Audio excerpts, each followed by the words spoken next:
하루 동안 쏟아지는 소식 중 중요한 내용만 선별해 방송하는 나라의 TV, 어려운 환경에 처한 나라의 TV 운영을 위해 구독료 후원자가 되어주시길 부탁드리며 방송 시작하겠습니다. 아주 반가운 첫 소식입니다. 법무부가 국가 간 상호주의 원칙에 따라 한국에서 거주하는 외국인 영주권자에 대한 지방선거 투표권을 개편할 필요가 있다는 의견을 밝혔습니다. 만약 법무부 의견대로 개편이 이뤄진다면 지난 6일 지방선거에서 투표권을 가졌던 약 10만 명의 중국인들은 다음 지방선거에선 투표권을 행사하지 못하게 될 수도 있습니다. 시대전환 조정훈 대표실이 외국인 참정권을 상호주의에 따라 폐지하는 방안을 검토하고 있는지를 법무부에 질의한 결과 법무부는 이러한 의견을 30일 밝혔습니다. 법무부는 답변에서 법무부는 국민의 다양한 의견을 수렴해 선진화된 이민정책의 체계적 추진을 위해 노력하겠다면서도 우리나라는 3년 이상 된 영주권자에게 지방선거권을 부여하고 있는데 해외 거주 우리나라 국민은 대부분 해외에서 선거권이 없는 불합리한 문제를 해결하기 위해 해외 선진국들의 영주권 제도를 참조해 상호주의를 원칙으로 영주제도 개편을 추진할 필요가 있다고 했습니다. 현행법상 영주권자는 대선과 총선에선 투표권을 행사할 수 없지만 지방선거에선 투표권을 행사할 수 있습니다. 법무부가 이러한 기조에 따라 국내에 3년 이상 거주한 영주권자에게 지방선거 투표권을 주는 공직선거법 개정에 실제로 나설 경우 향후 지방선거에선 외국인 투표권자 상당수가 투표권을 상실하게 됩니다. 문재인의 트위터 계정이 민주당 이재명을 비난하는 트윗에 좋아요를 눌렀다가 취소하는 해프닝이 또 벌어졌습니다. 29일 정치권에 따르면 문재인의 공식 트위터 계정은 지난 26일 이재명을 사이코패스라고 비방한 트위터 게시물에 좋아요를 눌렀습니다. 이를 캡처한 사진이 이날 일부 온라인 커뮤니티에 퍼지며 논란이 일자 문재인 측은 좋아요를 취소했습니다. 해당 게시글에는 이재명은 사이코패스 중 정남규 스타일에 가깝다. 사회성 결여, 공격적, 평범한 소통이 안 된다. 막말은 잘하는데 일반적인 소통이 안 되는 스타일 등의 내용이 담겼습니다. 앞서 문재인은 지난 6월 1일에도 이재명을 쓰레기라고 표현한 비방글에 좋아요를 눌렀다가 취소한 바 있습니다. 이는 6일 지방선거에서 민주당의 참패가 예상되는 상황에서 이재명 당시 총괄상임선거대책위원장의 책임론을 언급한 글이었는데요. 같은 실수가 반복되면 진심 아닐까 싶네요. 박찬종 변호사는 30일 민주당 이재명이 이태원 참사에서 희생된 젊은이들을 생각하면 가슴이 아프다. 그래서 희생자를 애도하기 위해 희생자 명단 공개가 필요하다고 했지만 이재명은 애도를 말할 자격이 없는 사람이라고 말했습니다. 오선 의원을 지낸 박찬종 변호사는 이날 조선일보 유튜브 배성규, 배소빈의 정치펀치에 출연, 이재명은 대장동 비리 수사와 관련해 자신이 데리고 일했던 성남도시개발공사 간부인 유한기, 김문기 두 사람을 비롯해 가까운 사람들이 4명이나 죽었지만 모르는 사람이라고 외면했다고 비판했습니다. 그는 자신의 최대 추적이라고 했던 사업을 추진하다 비리에 연루돼 측근이 죽었다면 최소한 문상을 하고 애도를 해야 마땅한데 애도는커녕 모른다고 발뺌했던 사람이 무슨 이태원 애도 운운하느냐며 뻔뻔하기 짝이 없다고 비판했습니다. 문재인 정권에서 코드 인사로 임명된 권익위원장 전현희, 윤석열 새 정부가 들어섰으면 코드가 맞지 않아 알아서 자진 사퇴하는 게 도리임에도 끝까지 권익위원장 자리에서 버티고 있는데요. 감사원이 전현희 국민권익위원장을 직권남용 혐의로 수사 의뢰한 사건을 경찰이 수사 중인 것으로 확인됐습니다. 30일 세종경찰청에 따르면 경찰은 최근 세종시에 있는 국민권익위원회에 수사관을 보내 컴퓨터 하드디스크와 각종 서류 등을 이미 제출 형식으로 제출받았습니다. 이미 제출은 압수수색과 달리 사전에 수사 관련 자료를 요청하는 것으로 제출을 거부하거나 누락하면 압수수색 영장을 발부받아 강제 수사에 나서게 됩니다.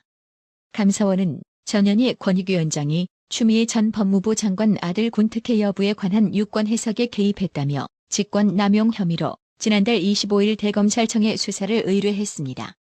대검은 하루 뒤인 26일 이 사건을 대전지검에 배당했습니다.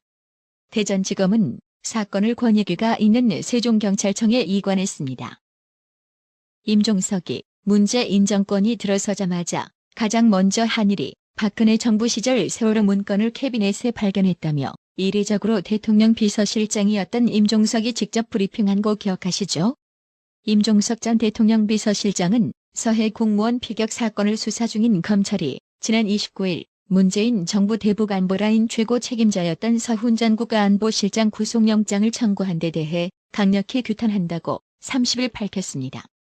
임종석 전 실장은 이날 페이스북에 올린 글에서 문재인 정부에 대한 무분별한 정치보복을 당장 중단할 것을 촉구한다며 이같이 언급했습니다. 임종석 전 실장은 서해 공무원 피격 사건을 문재인 정부가 조직적으로 조작, 은폐했다는 윤석열 정부의 주장은 정치적 망상에 불과하다며 정치보복을 정당화하려는 억지일 따름이라고 강조했는데요. 내가 하면 적폐청산이고 남이 하면 정치보복. 정말 악질 좌파들의 내로남불은 불치병인가 본데요. 적폐청산이라는 이름으로 집권기간 5년 동안 칼춤 추던 너그들의 한 짓들을 제발 되돌아보길 바랍니다. 포스코 양대 노동조합 중 하나인 포스코 제회가 전국민주노동조합 종연맹 금속노조 탈퇴 절차를 밟고 있습니다. 금속노조가 포스코 직원의 권익 향상을 외면하고 조합비만 걷는다는 불만이 팽배해진 영향입니다. 29일 철강업계에 따르면 금속노조 포항지부 포스코 지회는 지난 28일부터 금속노조 탈퇴를 위한 조합원 투표를 벌이고 있습니다. 산별노조인 금속노조 지회 형태의 조직을 기업형 노조로 전환하는 안건에 관한 투표입니다. 투표는 30일까지 이뤄지며 개표 결과도 이날 나옵니다. 전체 조합원 264명 중 과반이 참석하고 참석자의 3분의 2가 찬성하면 가결됩니다. 포스코 지회의 금속노조 탈퇴 투표는 이번이 두 번째인데요. 3일에서 4일 조합원을 대상으로 탈퇴 찬반 투표를 한 결과 찬성률 66.9%로 안건이 가결됐습니다. 하지만 상급단체인 금속노조가 이의를 제기했고 고용노동부가 이를 받아들이면서 재투표가 이루어지고 있습니다. 포스코 지회 탈퇴가 현실화하면 다른 업종 노조의 민주노총 산별노조 탈퇴가 잇따를 수 있다는 관측이 제기됩니다. 지난해 10월 GS건설과 쌍용건설이 민주노총 건설기업 노조를 탈퇴한 데 이어 지난 4월엔 금융감독원 노조가 사무금융노조 탈퇴를 선언했습니다. 금속노조의 최대 규모 지회인 대우조선해양원청노조도 지난 7월 민주노총 금속노조 탈퇴를 시도했습니다. 당시 51일간의 하청노조 파업에 염증을 느낀 대우조선노조는 공멸할 수 있다는 위기감에 탈퇴 찬반을 묻는 조합원 투표를 개최했습니다. 탈퇴 찬성률이 52.7%로 참석자 3분의 1을 넘기지 못해 부결되기는 했지만 찬성이 절반이 넘을 정도로 조합원들의 호응이 높았습니다. 고용노동부에 따르면 2020년 기준 민주노총에 가입한 근로자는 113만 4천 명입니다. 전체 노조 가입 근로자 중 40.4%에 해당합니다. 근소하게나마 한국노총 115만 4천 명, 41.1%에 뒤지고 있는 모습입니다. MZ세대, 즉 밀레니엄 Z세대 근로자 중 상당수가 민주노총에 반감을 가지고 있다는 게 노동계의 설명입니다. 한 대기업 노무 담당 관계자는 MZ세대는 철저한 성과주의를 내세우며 회사가 공정하게 실적에 따라 몫을 분배해야 한다는 인식이 강하다며 정치 구호를 앞세운 기존 노조의 행태에 반발하는 경우가 적지 않다고 지적했습니다. 그렇습니다.